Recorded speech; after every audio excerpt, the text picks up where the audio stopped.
Assalamualaikum warahmatullahi wabarakatuh. Bismillahirrahmanirrahim. Assalamualaikum warahmatullahi wabarakatuh. Pada video kali ini saya akan menjelaskan sedikit mengenai simulasi dari SIR model dengan menggunakan Excel ya. Nah, yang pertama berdasarkan model yang kita punya ada 3 kompartemen, yaitu kompartemen S untuk susceptible, I untuk yang infected, dan R untuk yang recovered ya. Nah, kemudian parameter yang digunakan yaitu beta sebagai laju kontak sukses atau kontak efektif, dan delta ya, yaitu periode infeksi suatu penyakit. Total populasi dinotasikan dengan N. Jadi misalkan di sini saya punya betanya 1,2, kemudian deltanya laju infeksi periode infeksinya 3, misalkan ini dalam satuannya dimensinya bebas ya, biasanya hari. Nah, kemudian total populasinya ini 1000. Nah, di awal pada saat T0 ini ada misalkan 5 orang yang sembuh, 5 orang yang sakit, maaf. Sehingga yang sembuh ini kita langsung kurangkan saja dari total populasi, yaitu 1000 dikurangi 5. Ya. Nah, di sini belum ada kesembuhan ya, jadi kesembuhannya kita nyatakan sebagai 0. Nah, di waktu berikutnya yaitu di T1 kita hitung dinamika dari populasi ini ya, yang sakit, yang infeksi, dan yang sembuhnya itu dengan formula dari model SIR yang sederhana. Ya, jadi untuk dapat S pada T1 itu yang pertama kita harus tahu dulu S pada T0 ya, jadi 995 dikurangi dengan yang mengurangi jumlah populasi S, yaitu ada kontak antara S dengan I ya, sebesar beta. Jadi 1,2 dikali S0 dikali I0 ya, kemudian dibagi dengan total populasi. Ya, jadi proporsi dari populasi total. Ya, maka ini langsung kita enter.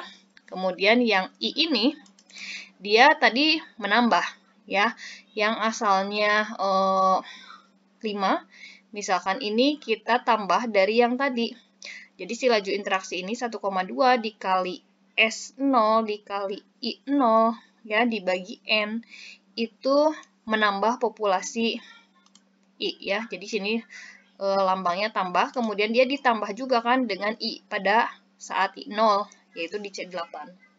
Ya, tapi dia dikurangi dengan laju penyembuhan. Laju penyembuhan di sini sebesar total populasi per delta. Ya, jadi 1 per tadi deltanya 3, jadi 1/3 dikali dengan C8 ya, dikali dengan yang ini ya, yang S. Oke. Nah ya, jadi di T1 itu ada kalau kita mau bulatkan ke atas ini ada 2 orang yang sembuh ya. Nah, setelah dapat formula di S, I, dan R untuk yang T1 ini kita tinggal drag saja ya. Saya ini drag sampai ke 31 ya, dengan asumsi ini periode waktunya atau dimensi waktunya hari ya. Ini di drag nanti ya dengan cara yang sama, R juga di drag. Kemudian kita langsung plot. Nah, yang plotnya ini berarti kan tadi yang ini yang S ya. Yang S pasti menurunkan karena udah ada yang terinfeksi. Jadi ketika S menurun, di sini posisi I malah bertambah ya. Tapi ketika dia posisi I mau menuju konstan juga yang ini kan mulai naik ya. Yang sembuh udah mulai naik. Ya, pada akhirnya nanti dia stabil di berapa? Stabilnya kita lihat secara perhitungan dia akan stabil, yang S-nya akan mempertahankan di 12 orang. Jadi 12 orang ini yang benar-benar tidak terinfeksi. Kemudian yang infeksinya ini 0 ya, tidak ada. Nah, yang sembuhnya ini ada sekitar 987 ya, gitu. Nah, jadi yang kebanyakan tadi yang udah sakit dia jadi sembuh ya, gitu. Sehingga yang ini Nah, yang L ini dia naik ya, menggantikan orang yang tadi yang sehat yang di awal. Ya, kemudian ini masih ada yang sehat sebesar tadi 12 orang ya. Dan ada juga yang terinfeksi tapi dia ini di bawah ya, kurvanya lebih di bawah daripada yang biru. Ini menuju 0. Begitu ya. Nah, sedangkan untuk yang modifikasinya ini dengan cara yang sama. Tadi sebetulnya sama aja perhitungannya, cuma yang membedakan di sini ada laju kelahiran dan kematian sebesar mu ya. Nah, mu-nya ini kita pasang misalkan dia, karena mu ini kan harus seimbang ya antara kelahiran dan kematian. Saya pengennya kematiannya kan kecil, jadi ya udah kelahiran juga harus mengikuti ya, harus kecil. Misalkan mu-nya di 0,005 ya, jadi 5/1000. Nah, setelah itu dengan cara yang sama sebetulnya ya, ini misalkan di T0 ada yang sakit sebanyak 5 orang. Jadi yang S-nya tinggal 5.000 ya, kurangi 5. Nah, di tes selanjutnya ini caranya sama kayak yang tadi ya. Ini ya yang mu ini belum dipakai.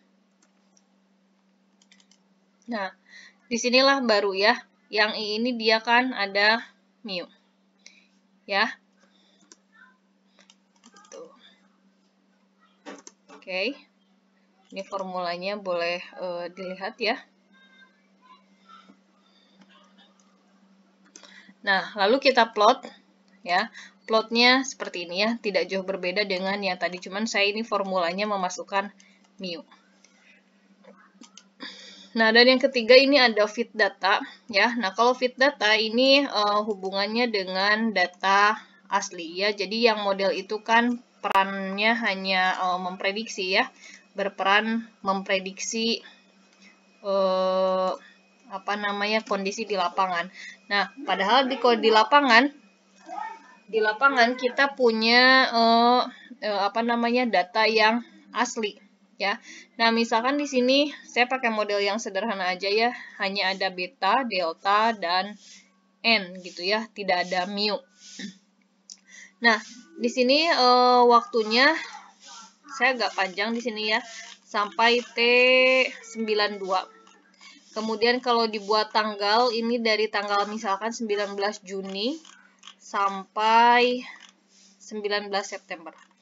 Ya. Nah, kemudian setiap kompartemen ini yang ST, IT, dan RT ini berdasarkan model. Kemudian yang S-real, I-real, dan R-real ini saya nyatakan dia data asli. Ya. Nah, data asli ini kebetulan misalkan di referensi saya cuma dapat datanya tidak full ya. Jadi saya berdasarkan tanggal aja, tanggal 19 September misalkan dia segini gitu ya, 3 September segini. Pokoknya sesuai dengan tanggal yang ada di referensi. Kemudian tadi rumusnya berarti sama ya. Rumusnya ini sama. Nah, yang poin penting di sini adalah kita plot secara bersamaan grafik yang prediksi dengan grafik yang data real ini. Nah, di sini ditunjukkan ya, grafik yang prediksi ini yang continue ya. Jadi ini untuk yang R, ini untuk yang II-nya tidak ada penyakit ya. Pada seiring berjalannya dengan waktu tidak ada penyakit. Kemudian yang S juga ini konstan ya, tapi digantikan populasinya oleh yang sembuh. Jadi semua yang S ini hampir semuanya pernah terinfeksi tapi kemudian udah sembuh gitu ya. Nah, sedangkan yang real, data real ini saya nyatakan ya, untuk yang S ini yang kuning. Ya, kemudian yang I itu yang biru. Dan yang recovery yang R. Nah, kita lihat di sini bahwa model kita kan masih sangat jauh ya. Nah, masih sangat jauh dari data asli. Nah, bagaimana caranya? Nah, caranya kita otak-atik di sininya, di betanya. Ya, sebetulnya boleh sih di delta, tapi ini nggak terlalu berpengaruh ya. Coba kalau misalkan deltanya 10, nah dia nggak berpengaruh. Ya, kalau misalkan 20, gitu ya, tetap aja misalkan secara umum bentuk grafiknya kayak gitu. Tadi kita punya deltanya 11 ya. Tapi kalau misalkan beta yang dirubah nih, misalkan saya jadi 0,8 ya. Gitu. Terus 0,1. Nah, ini kan merubahnya drastis ya. Ini pasti akan mengikuti ya si S-nya itu. Misalkan 0,2. Nah, udah hampir nih, misalkan ya 0,3 kita cek semuanya. 0,3 misalkan, terus 0,4 gitu ya. Terus 0,5 gitu ya. Tadi yang hampir mirip misalkan di 0,2 ini udah mau mirip ya. Nah, di sini tuh dia menghampiri di 0,15. Ya. Nah, di 0,15 dia data prediksi ini menghampiri ya hampir seluruh data asli yang kita punya. Ya, karena memang di sini nggak lengkap ya datanya, cuman trennya udah kelihatan lah. Kalau yang kuning ini trennya pasti kayak gini gitu ya, yang hijau, yang titik hijau juga trennya mengikuti yang abu gitu ya. Jadi ini bisa kita ambil bahwa fitting kita udah tepat di situ ya. Seperti itu. Nah, kalaupun mau satu persatu kita fit, boleh saja ya. Caranya kalian ini tinggal, misalkan saya mau fit yang I ya. Nah, ini yang I saya mau fit. Ini kalian tinggal klik kanan, terus add trend line. Setelah add trend line, di sini boleh pakai yang polinom gitu ya, boleh pakai yang logaritma.